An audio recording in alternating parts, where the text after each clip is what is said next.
Hello everyone. Today we will solve the problem count the number of good partitions from the weekly contest 375. As I always says, I am hoping that my viewers have tried for 20 minutes and you couldn't able to solve, then only you came and you are watching the video tutorial. So before wasting any further time, let's understand the problem. So the understanding the problem is the most important thing. Once you understood this problem and how you can group the things, it is like a medium type of problem. Implementation part is bit easy, only 2 to 3 concepts we can think. We will see step by step. So you are given a zero indexed array nums consisting of positive integers. All right, now a partition of an array into one or more continuous subarrays is called good if no two subarrays contain the same numbers.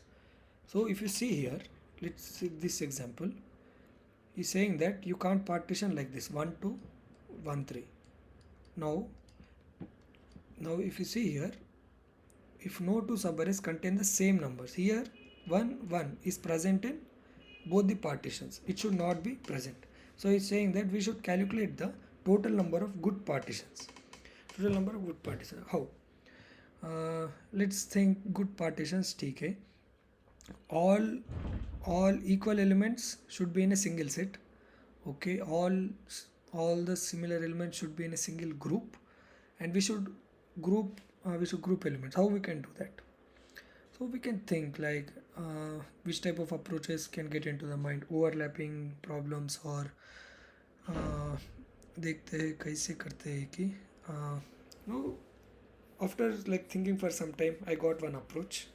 It's like storing the last indexes. So I thought, can we partition as a group? Yes, we can partition.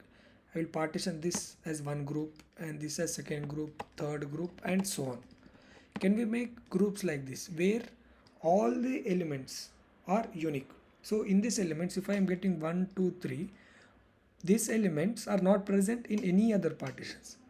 And if I am getting 4 5 6 here, these elements only should present in this partition, not in remaining partitions. So one thing is that I will try to get last index of every number, and I will try to merge the intervals, let's see how we can do that. Now I have taken this as an input. Now if you see, one last index is 5. I am storing one's last index is 5, and for 2 2 3 4. So you can see here, you can match it and you will get this map. We are storing the last index, and if you see here, my one last index is 5 and my 2's last index is 2 and my 3's last index is 4. If you see here, this 1 2 and 3 is not repeating in any of the other partitions. They are not there in any of the partitions. So can I club it as a group?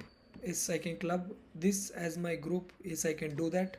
Now 4's last index is 8 and my 5's last index is 7, and my 4 and 5 is not present in any other partitions because we have partitioned this element, and 4 or 5 will not present, because if they are present, my partition size will definitely it will increase. So this is my another partition. Okay, now let's see, my 7 last index is 13.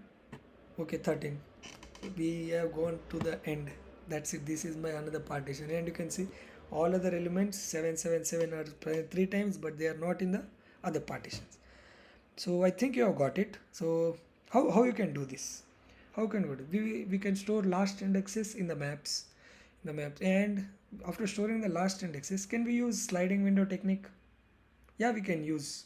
And whenever we are using sliding window, we will take two variables, p0 and p1, and I am hoping if you are solving this problem, and I will definitely think or assume, I will assume that you will know about sliding window.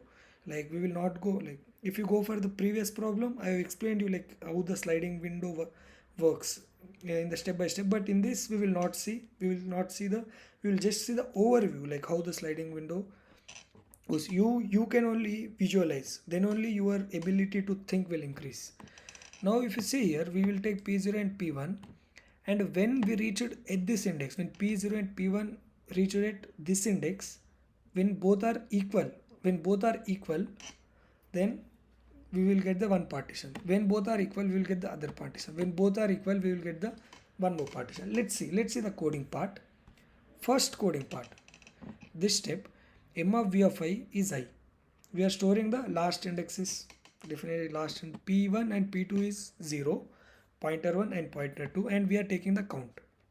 And well, P1 is less than n, P2 I want the maximum last index. If you see here, my one's maximum last index is 5, and if you see, remaining all others max indexes are ending at 4 only, but 5 is my last index. My P1 will reach my P2 will reach till 5, and my P1 will automatically catch 5. When my P1 is equals to P2, I am incrementing the counter. When P1 is equals to P2, I am incrementing the counter, and I am incrementing the P1. If I am incrementing the P1 is coming here, and my P2 will be 8, right? My P2 will be 8. So my P1 will try to reach 8. Not only 8, if we have some other element, suppose my 4 is present here at the 14th index, then it will go there and there will be only some other partition. So in this way, if they are equal, I am breaking it and I am making as partitions. So we got the total number of partitions. Now let's see the remaining. How we will calculate the number of good subarrays. Now let's see. Suppose let's consider this. Let's consider these two examples. Now we have 2 and 3. So how many ways you can partition it?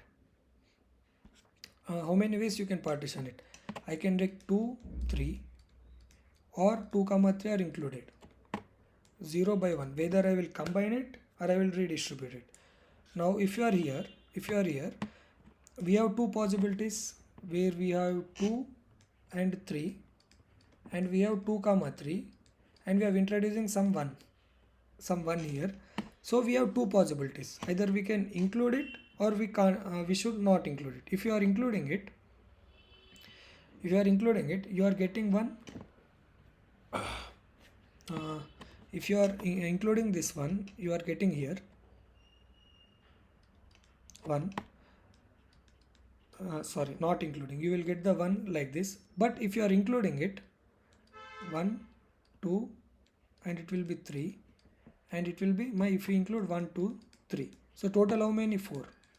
2 into 2. If you include 2 ways, then here 2 ways.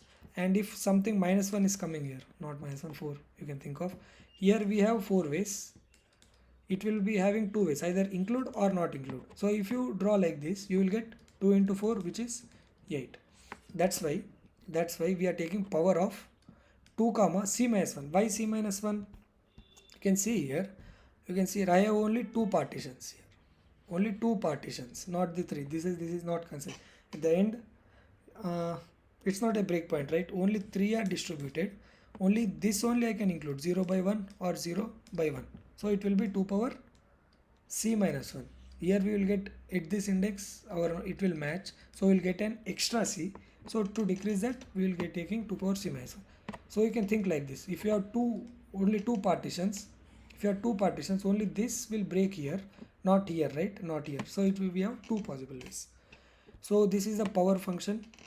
I think you have known that if you are coming to solve this problem, you should know about power, how you will calculate the modulo very efficiently, and the sliding window.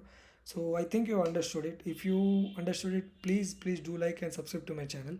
And one more request, please do upvote so that other students will also get benefited from this video. And thank you for watching. Let's meet in the next video.